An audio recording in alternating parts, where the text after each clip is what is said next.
Thank you. Hi, I'm David Flannery. I'm speaking on behalf of the ACMG Advocacy and Government Affairs Committee.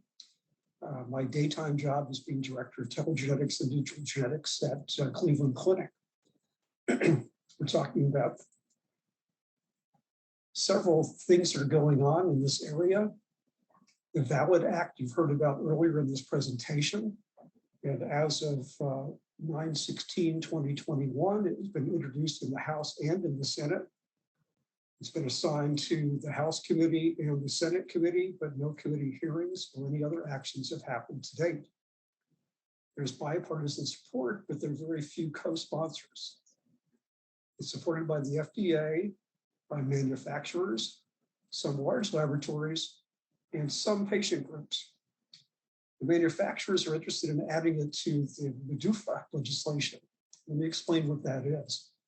This is one of those acronyms of government, the medical device user fee agreements.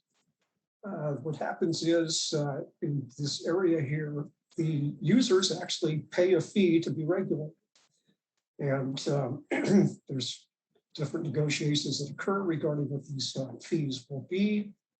As you note here, is largely closed door discussion in some public meetings. The reason that people are looking at this mechanism is because it's reauthorized by Congress every 5 years and is considered must-pass legislation. And so the whole idea would be that it's must-pass things, so if you could attach this act to that, it could have legs to go through. Now, the VITAL Act is different, and you've heard discussion about that. It was introduced in the Senate. It was assigned to the Senate Health Committee, which is the Committee on Health, Education, Labor, and Pensions. There's no House companion bill at this time. This bill is supported by laboratory associations, including the group here making these presentations today. Academic labs and institutions are supporting it very strongly, and certain reference labs support it as well. It's notable that there's a letter of support from 30 organizations and academic departments sent to Congress in September. There's no committee hearings yet or any other actions at this point in time. So we're going to discuss organizational level advocacy. So these organizations have a shared position on this. We all agree that regulatory reform needs to focus on modernization of CLIA. So we want folks to support the VITAL Act. This is all predicated upon our firm beliefs that laboratory developed test procedures should not be treated as medical devices. They are procedures. We're not necessarily opposed to reform of regulatory pathways for manufactured tests or other medical devices. So our goals are to increase support for CLIA modernization and for the VITAL Act. We also want to raise awareness of potential harms of the VALID Act as currently proposed. And we'll be engaging CLIAC for support of CLIA modernization. CLIAC is a clinical laboratory improvement advisory committee managed by CDC. So the legislative priorities currently are identifying additional co-sponsors on both sides of the aisle for the VITAL Act. Make sure the VITAL Act is introduced in the House bipartisanly. Then perform outreach to key legislators and congressional staff. And make sure there's awareness among membership of these organizations, our institutions where we work, our medical associations, and patient advocacy organizations. So how can members help?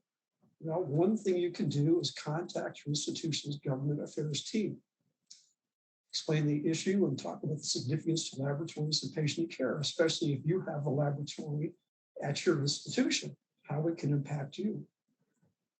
Ask them to support the VITAL Act, and if necessary, put them in contact with your association's policy team. We'll have that contact information at the end of this presentation. You can also share examples of letters of support signed by other institutions so that your institution can determine if they want to submit a letter themselves. And you educate and advocate with your institution among your colleagues and other specialties. You do this through emails, social media, and have roundtable discussions. One thing that's very effective is to reach out to your elected officials.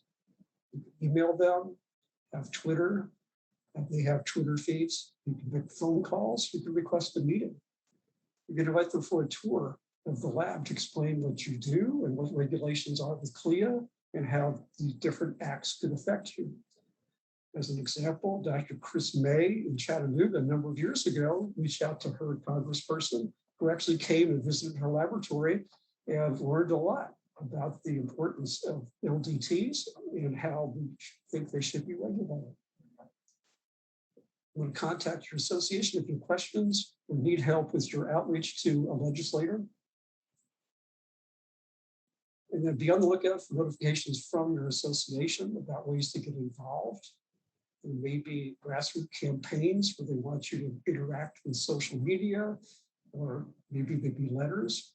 And then sometimes are virtual Hill days. Some associations occasionally host a virtual Hill day in which members all convene at Capitol Hill and individually go and meet with their representatives and senators in person. Contact your association if you have questions or need help with outreach. We're all in this together. These are contact for the different organizations. And you can see here, these are the emails for AACC, ACMG, AMP, and APC. Don't be shy. There's power in numbers. Thank you.